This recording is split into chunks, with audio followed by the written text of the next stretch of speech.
Chloe Lewis here, currently working as community strategist for the auction. I am also founder of the Marma J Foundation, and we interact heavily with NFTs there. I'm Hrvoje Zvanic. I'm the co-founder and art director at Endemic NFT Marketplace. Hey, what's up, everybody? I'm Vandal. My mom calls me Jason. My main project is DAO Records, which is a Web3 music ecosystem, NFT launchpad, and metaverse company. My name is Ricky, and I'm the founder and CEO of Paras. We are currently the biggest NFT marketplace on here. Hello, everyone. My name is Rim, or Rimberjack, and I am heading community development at Open Forest Protocol. I'm Monish. I'm from India. I've been as a part of Near Protocol for a while now, almost a year, as a community builder. Currently sitting at a Creatives DAO, a moderator, and as well as a community DAO council in Near Forum.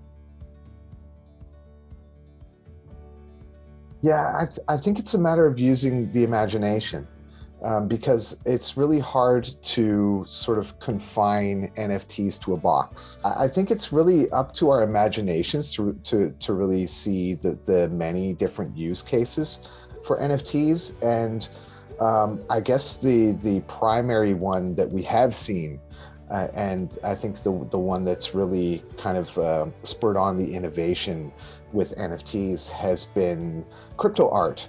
And I think that it's also allowing musicians and artists to discover their worth and their value.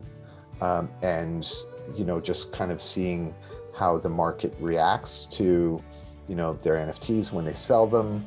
And not only that, I think that, the NFT allows you to package any number of things, whether that's like experiences, whether that's access to something, whether a membership to a mailing list or, a private Discord channel. That's interesting. Actually, NFTs is being provided, apart from just JPEGs or music, it's just providing a lot of utility rather than just a media file right now.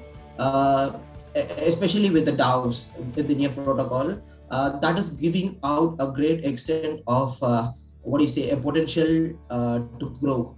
NFTs are a major part of DAO governance. That is extending to a very huge state right now. So I would put it that way. One of the coolest things that I've seen right now is, for example, the NFTs created by Gary V's, the V Friends. It can be used to access as a ticket to access the conference. It can be used to access the time to talk with Gary V and everything else. So for me, NFT is just media. It could be memberships. It could be an access. It could be even in the future, for example, maybe in the next 5 to 10 years, where NFTs are where NFTs becoming much more mature.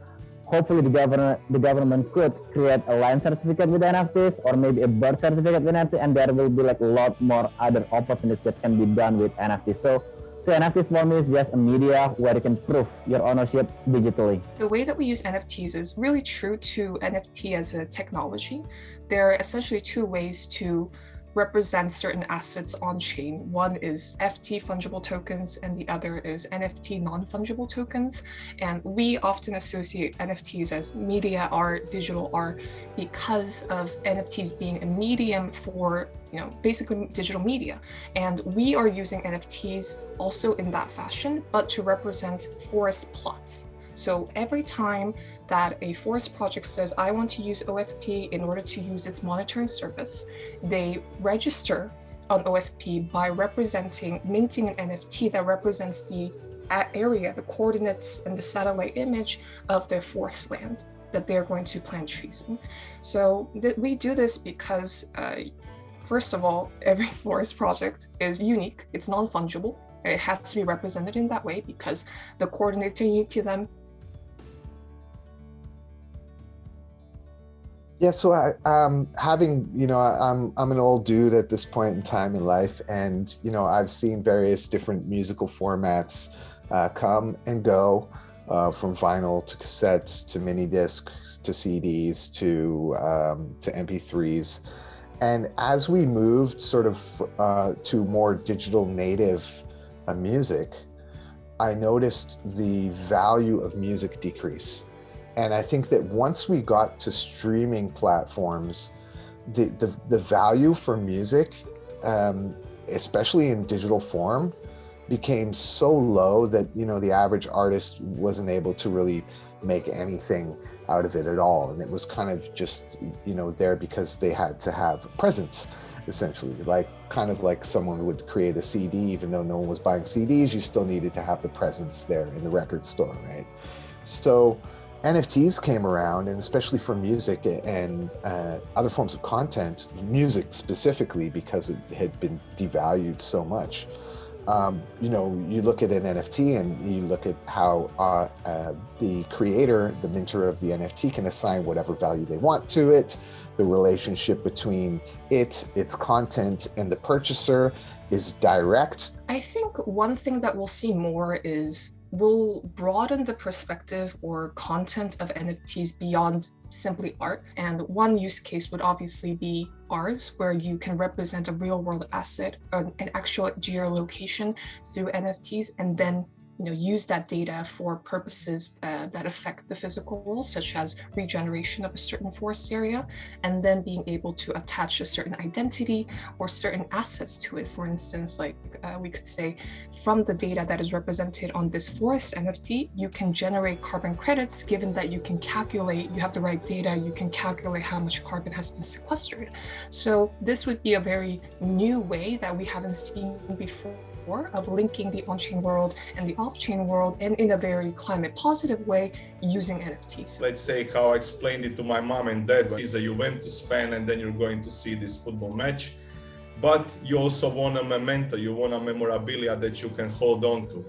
And he's like, okay, I can put it, I can have the ticket, and then I can put it and hold it somewhere, so all of my grandkids can have it one day and see that if they like the same football club or this and that. I'm like, yeah, but all of your grandkids are holding everything that they hold dear is in a digital format, so they don't even understand the physical format anymore, outside of course living in it, and translate to another generation of your grandkids. So but I think that they will be proud if they have an NFT of the tickets, so they know that they've been to some legendary game, or they've been to, I don't know, maybe a Rolling Stones concert, because yeah, they're like 90 or something, they're not going to be here forever, so maybe, but they will be maybe Rolling Stones fans, as a lot of new generation stars, so they can have the NFT as an experience, as a ticket, as a memorabilia of something that can really transfer through time. And also, if you're talking about art and you leave them a piece of art or as a business opportunity or something out of value, that's maybe an expensive NFT, a valuable NFT that's in your family, then of course, if you leave them a painting, the painting maybe has a shorter life.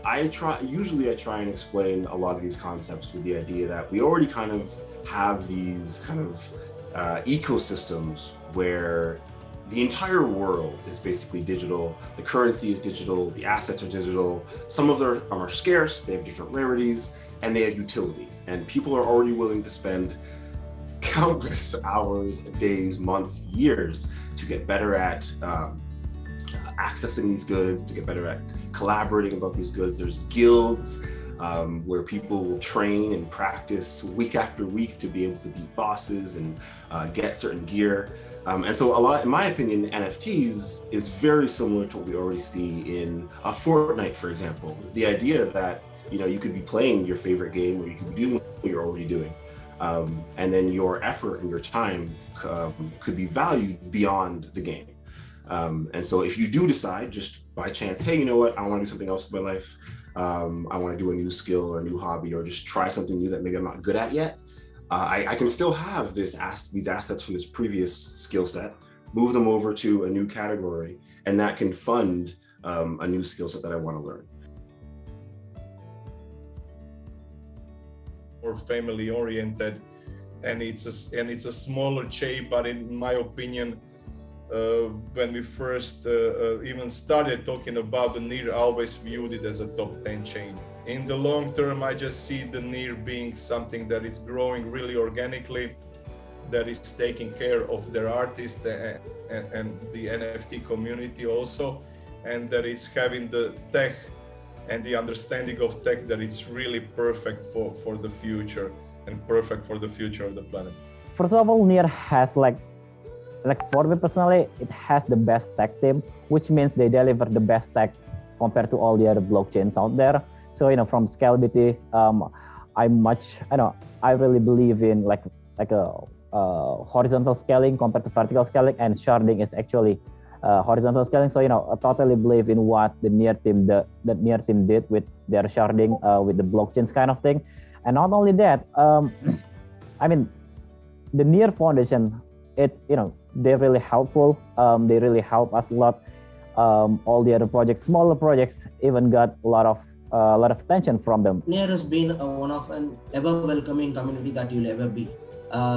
In terms of recognizing stuff, in terms of appreciating stuff, in terms of valuing the original whatever. Like there is some media or some content that is being created by a content, but that needs to be valued. Because we are a sustainability project, we are a green project. The climate neutrality aspect really matters for us. So I think also the bad rep of NFTs also goes hand in hand with their supposed energy consumption, their carbon footprint. And with NEAR, you just don't have that problem, right? Because NEAR is a climate neutral chain. All NFTs minted on NEAR are technically green. They're climate neutral NFTs. So you also don't have to think about the environmental aspect that are supposedly bad because NFTs are using Ethereum and whatnot. You don't have that discourse on NEAR. And I think that's also why NEAR is a great candidate for the NFT marketplace.